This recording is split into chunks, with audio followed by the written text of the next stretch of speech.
Grandma's house always smelled like lavender and secrets, the kind of scent that clung to your hair, even after the world had moved on. When she passed, I thought I'd at least have that house, her promise, her legacy, the one thing that felt like home. But 3 weeks after the funeral, Mom sat me down at the kitchen table, fingers laced like she was praying. "Honey," she began, voice trembling in that fake way she used when she wanted something. "Your father and I have decided to sell the property. Sell." The word hit harder than the grief itself. Sell? Grandma left it to me, I said quietly. Dad didn't look up from his phone. "We need the money, Ella. Taxes, repairs, debts. You wouldn't understand." He was right about one thing. I didn't understand. Not yet. They smiled, that kind of parental smile meant to end arguments. The one that says this isn't up for debate. And just like that, my inheritance, Grandma's house, her garden, her piano, her everything, was gone. A week later, I stood in that creaky old house with boxes and ghosts for company. The realtor's sign outside glared at me like a betrayal made of wood. I packed slowly, the china cups Grandma used for tea, the letters she'd written to a man named Arthur decades ago, the yellowed lace curtains she refused to replace. Mom called out from the hallway, "Don't bother keeping too much, darling. The new owners will probably gut it anyway." I wanted to scream. Instead, I folded another tablecloth. That night, as I carried the last box to the car, I heard their voices, low, sharp, cutting through the still air. "Can't believe we got that much for it," Dad said. Mom laughed softly. "Well, that's what she gets for trusting us with the paperwork." He chuckled. "She thinks we're paying debts. If only she knew what the debts were." Something in me froze. The night went cold, even though the porch light burned bright. They didn't see me standing there. Didn't see my face drain of whatever innocence I had left. I drove away, gripping the steering wheel so hard my knuckles went white. They had lied, not just about the house, but about everything. Back in my small apartment, I sat on the floor surrounded by Grandma's things. That's when I found it, her old brass key taped under the bottom of her tea chest. I turned it over in my palm. There was a small engraving, attic. I don't know what made me drive back the next morning before the new owners arrived. Maybe grief, maybe fury, maybe both. The door creaked open like it recognized me, like the house itself was holding its breath. Dust shimmered in the air as I climbed to the attic. The key slid perfectly into a small lockbox behind a stack of moth-eaten quilts. Inside, letters, receipts, photos, and one folded document with my name. I read it twice before it sank in. Grandma had indeed left the house to me. Not to my parents. Me. Signed, notarized, witnessed. Except this version was never filed. My mother's handwriting was everywhere else. Forged signatures, altered dates. They hadn't just sold the house. They'd stolen it. I sat there on the wooden floor, surrounded by proof of their greed, the late sun slicing through the dust like judgment. And that's when the thought came.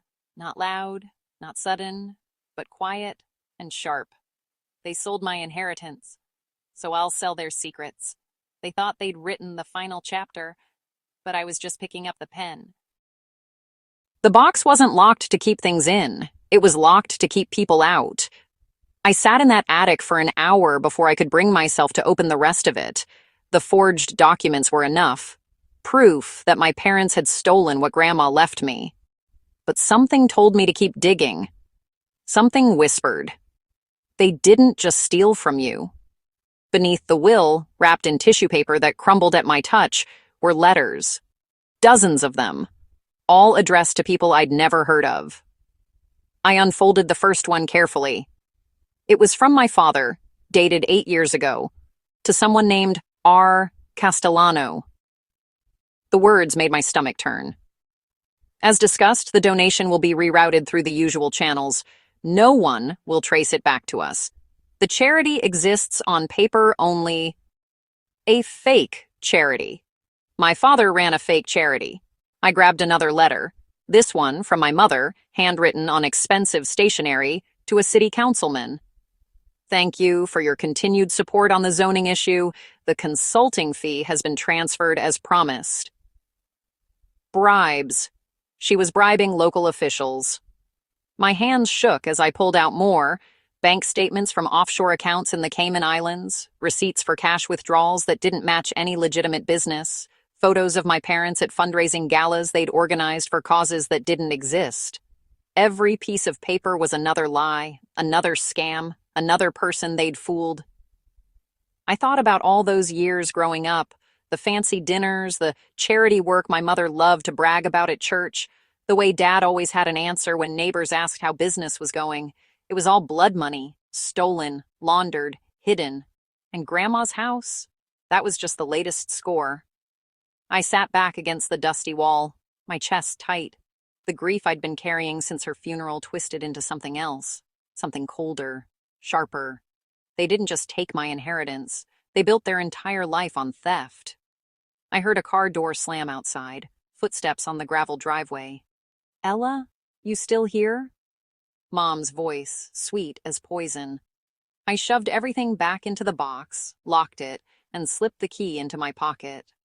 By the time she reached the attic stairs, I was standing by the window, wiping dust off my hands like I'd been cleaning. Just saying goodbye, I said softly. She smiled, that same fake, pitying smile.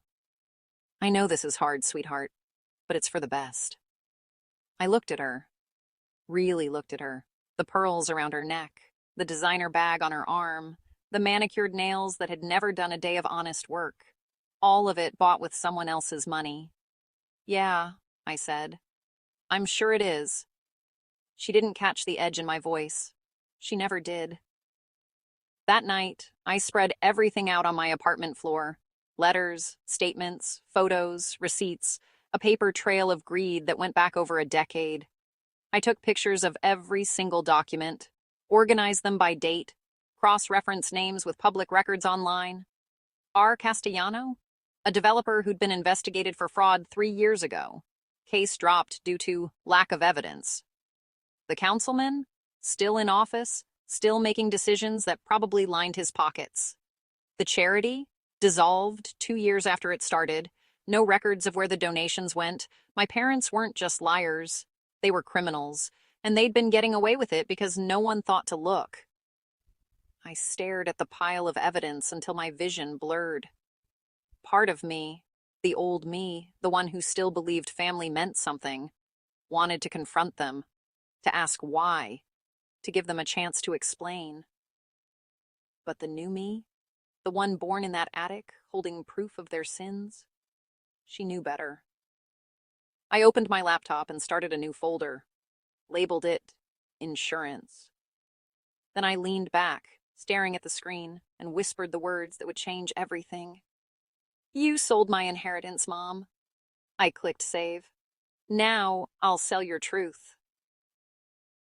Revenge tastes better when it's cold. And I was freezing. 2 weeks after the attic, I still hadn't said a word to my parents. They thought I'd moved on, grieving quietly in my little apartment, accepting my loss like a good daughter should. They had no idea I'd been spending every night building their downfall.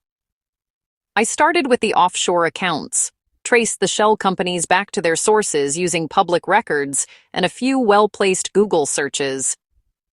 Turns out, when you steal money, you leave breadcrumbs. You just have to know where to look. One account led to another. One fake charity connected to a real estate deal. A real estate deal connected to a bribed permit. It was all there. A web of corruption so tangled even they probably forgot half of it. But I didn't forget. I documented everything. Then I made a call. Ella? Wow, it's been forever. Marlon Casey's voice crackled through the phone, warm and familiar. We'd gone to college together, back when I thought I'd be a writer and he dreamed of breaking the big stories. He'd made it. Investigative journalist for the Tribune now? I'd been busy being the daughter of thieves. I need a favor, I said. Why do I feel like this isn't a social call? Because it's not. I heard him shift, probably sitting up straighter. I'm listening. What would you do if I told you I had evidence of fraud, bribery, and embezzlement involving local officials and fake charities? Silence. Then, I'd ask if you're serious. Dead serious. Then I'd ask if you're willing to go on record. I smiled. Not yet, but soon. I need you to start asking questions. Quietly, casually. See if anyone else is noticing the same patterns I am. Ella, what are you into? Justice, Marlon. I'm into justice. He didn't push. Good journalists know when to wait for the story to unfold. Send me what you have, he said finally. And Ella, be careful. I'm always careful. I wasn't. A week later, the first crack appeared. Dad called me out of nowhere, his voice tight, clipped. Ella, we need to talk. About what? Someone's been asking questions. About the Riverside Charity Foundation. About some old real estate deals.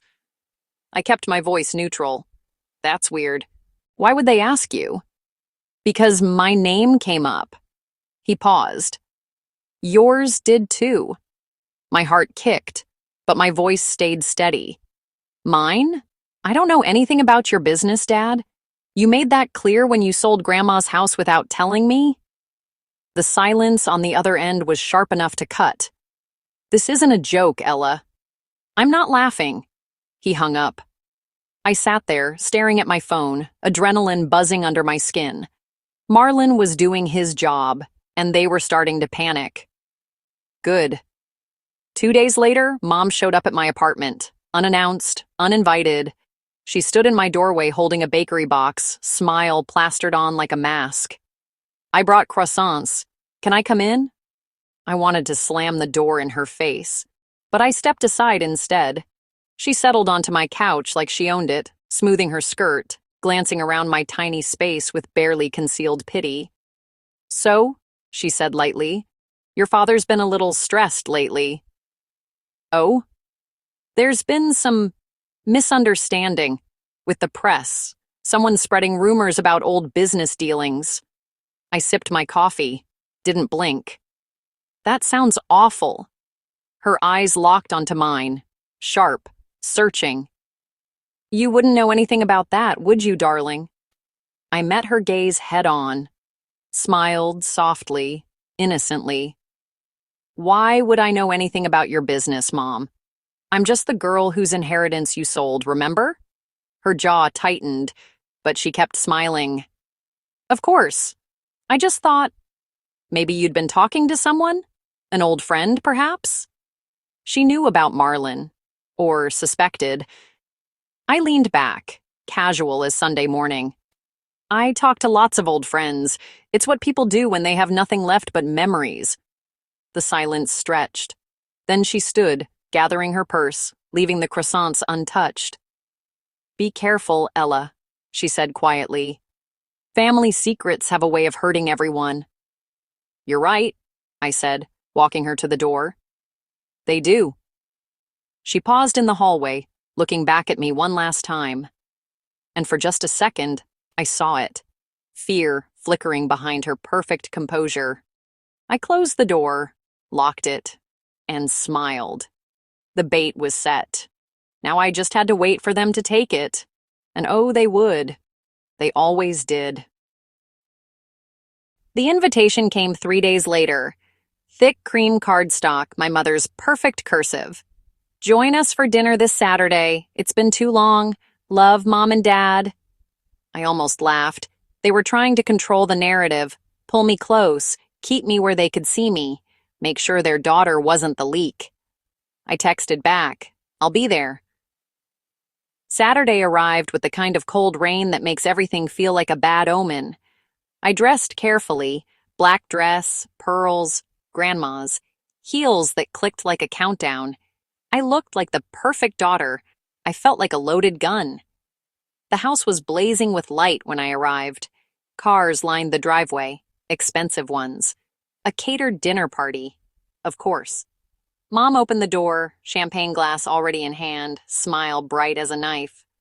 Darling, so glad you could make it. She pulled me into a hug that felt like a threat, whispered in my ear, Behave tonight, please. I pulled back, smiled sweetly. When don't I? The dining room was full of people I recognized. The mayor's wife, a few city council members, Dad's business partners, wealthy donors from the country club. All of them laughing, drinking, performing their roles in this theater of respectability. Dad spotted me, raised his glass. There she is, my beautiful daughter, everyone. Polite applause. I waved like a trained seal. Dinner was pretentious. Truffle risotto, seared duck, wine that probably cost more than my rent. I sat between a councilman named Harold and a woman who wouldn't stop talking about her renovation in the Hamptons. I smiled, nodded, played along, and waited. Dessert arrived. Some elaborate chocolate thing with gold leaf. That's when I made my move. Dad, I said, voice carrying just enough. Didn't you used to work with that charity, the Riverside Foundation? The table didn't go silent immediately, but I felt the shift. Dad's fork paused halfway to his mouth. That was years ago, honey. Right, right. I took a sip of wine. I just remember hearing something about it recently. Wasn't there an investigation or something? Mom's hand tightened around her glass. There was no investigation, Dad said firmly. Just some clerical confusion. Oh, I blinked innocently. My mistake. I must have been thinking of that other charity you worked with. What was it called? Helping Hands? Future Hope? Harold the councilman shifted uncomfortably. Those were all legitimate organizations, he said quickly. Too quickly. Of course, I smiled at him. Although, didn't one of them dissolve right after that big donation drive? That was so sad. The mayor's wife set down her fork. I don't think this is appropriate dinner conversation, dear. You're right, I said. I'm sorry. I've just been thinking about charity work lately. Grandma was so passionate about giving back. Remember, Mom? Mom's eyes were ice. Your grandmother was a saint. She was. I paused. She taught me that the truth always comes out eventually, no matter how well you hide it. The temperature in the room dropped 10 degrees. Dad cleared his throat. Ella, maybe you should... Did you know, I continued, turning to the table, that offshore accounts are actually really easy to trace if you know where to look? I came across this fascinating article about it. Apparently, people think they're so clever, but everything leaves a trail. Silence. Complete, suffocating silence. Mom stood abruptly, her chair scraping against the hardwood. Ella, kitchen, now. I took one more bite of chocolate torte. Sure, Mom. I followed her into the kitchen where she whirled on me, face flushed with rage and champagne. What the hell do you think you're doing? Having dinner, like you invited me to. You're ruining us. Her voice shook. You're trying to humiliate us in front of our friends. Your friends, I laughed. Mom, those people don't care about you. They care about your money. And when they find out where that money came from... She slapped me. Not hard, but enough. I touched my cheek, looked her dead in the eye. Didn't flinch. You know what's funny? I said quietly. I was going to let it go. The house, the lies, all of it. I was going to grieve and move on like you wanted. Then why? Because you couldn't even apologize. You couldn't even pretend to feel guilty. I stepped closer. No, Mom. You did this when you sold me out. When you stole from Grandma. When you built your perfect life on other people's suffering. I grabbed my purse from the counter. Enjoy your party. I walked back through the dining room, every eye on me. Paused at the door. Turned back. Oh, and Harold, you might want to check with your lawyer about those consulting fees. I hear the Tribune is doing a story on city corruption. Sounds fascinating. His face went white. I left them there, frozen in their expensive dining room, their perfect evening shattered like fine china. Behind me, I heard the first whispers start. The questions. The doubt. I drove home with the windows down, rain soaking my hair, and for the first time in months, I felt something close to peace. The bomb was planted. Now I just had to light the fuse. The email went out at 3 a.m. on a Tuesday. Anonymous sender, encrypted, untraceable. Subject line, the real cost of charity. Attached, every document, every photo, every receipt I'd found in Grandma's attic. Plus the ones I'd dug up myself. Bank records, forged signatures, email chains between my father and his business associates. I sent it to Marlon first, then to 3 other journalists I'd researched, then to the state attorney general's office, then to the IRS. I hit send and closed my laptop, waited for dawn like it was Judgment Day, because it was. By 9 a.m., my phone started buzzing. Marlon, holy shit, is this real? Me, every word. Marlon, we're running it. Front page, tomorrow. By noon, the other outlets had picked it up.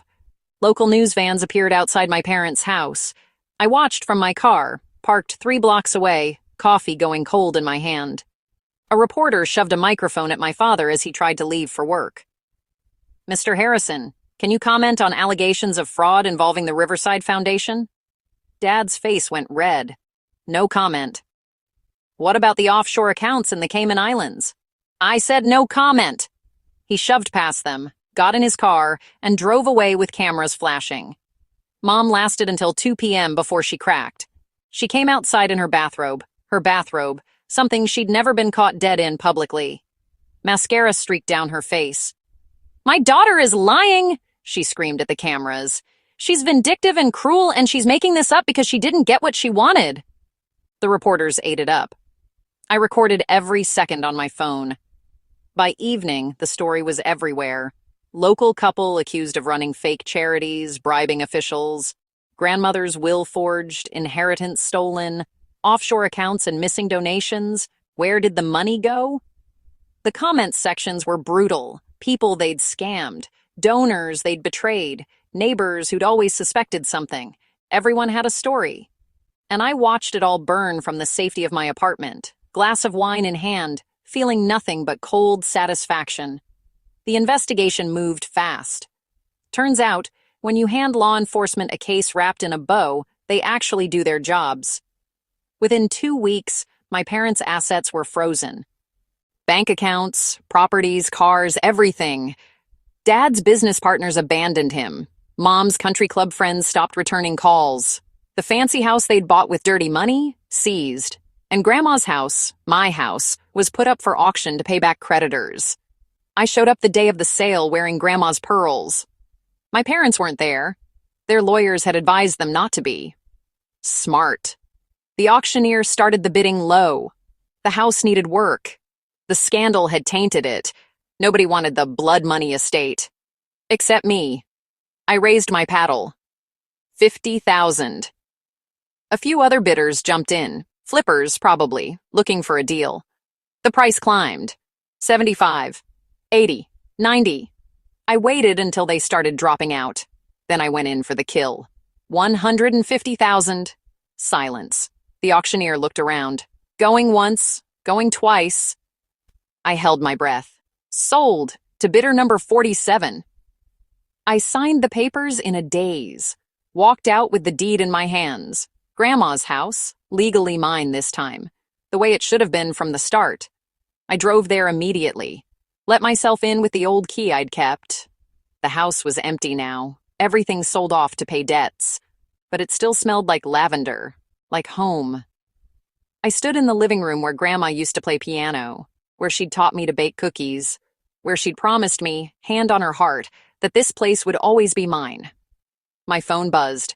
A text from an unknown number. I hope you're happy. You destroyed your own family. I didn't need to ask who it was. I typed back slowly, carefully. You destroyed this family the moment you chose greed over love.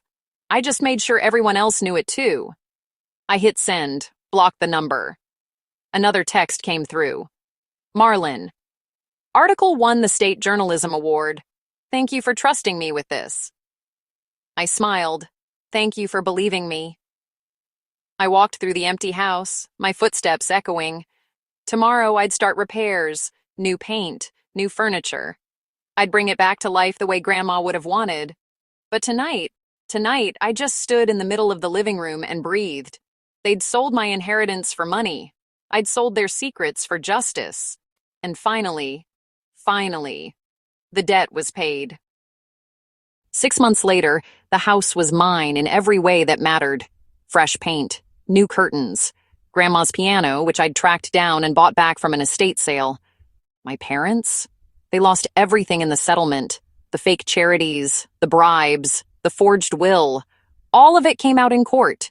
Dad got 18 months. White-collar prison, but prison nonetheless.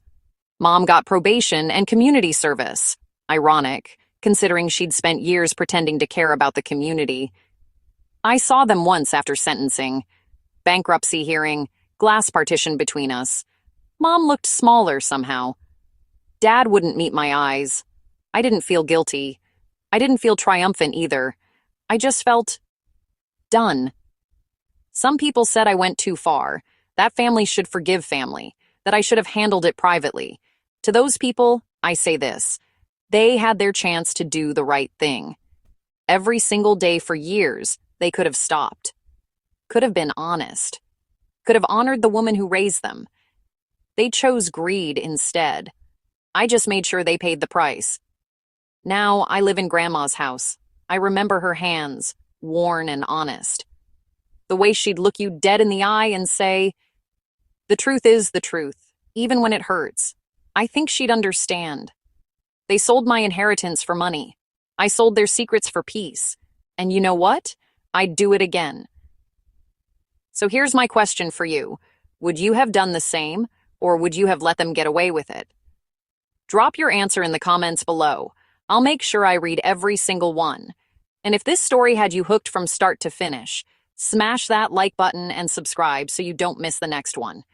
And click the video on your screen right now to watch what happens when someone goes through their worst nightmare.